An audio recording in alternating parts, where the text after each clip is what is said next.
Сәлеметсіздер ме, құрметті әріптестер, көрермендер.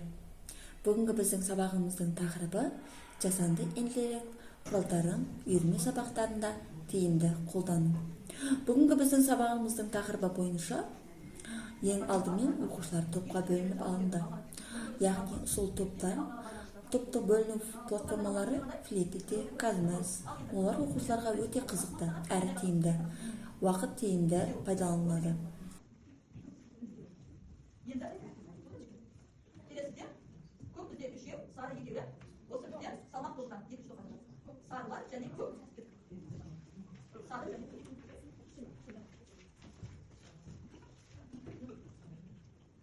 Келесі шunda қалған үш топ болады.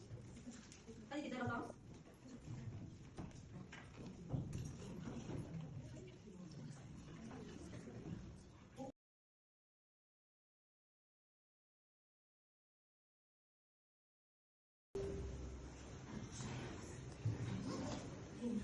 Одан кейінгі қолданылған жасанды интеллект платформасы WordWall программасы. WordWall программасы үй тапсырмасын орындауға өте тиімді, сұрауға және уақытты тиімді пайдалануға болады. Әрі оқушылар қызығы орындайды. Барлық оқушылар бірдей бағаланады. Келесі біздің тапсырмамыз осы WordWall программасы үй тапсырмасын сұрап алу үшін жаңа сабаққа түсіндірме, кіріспе.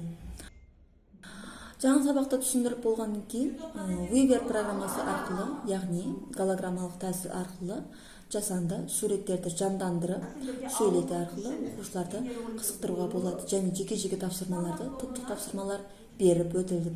Әр оқушы жеке-жеке QR-кодты сканерлеу арқылы сол тапсырманы орындап, уақыт тиімді пайдаланылады. Әр оқушы бейне түрінде тапсырма орындағанда ол есінде сақтау қабілеті өте жоғары болады. Келесі бізде сергіту сатын Лондон жаңбыры әдісі арқылы қолданылды. Бұл да оқушылар дене іс-қимылдарын және дыбыс,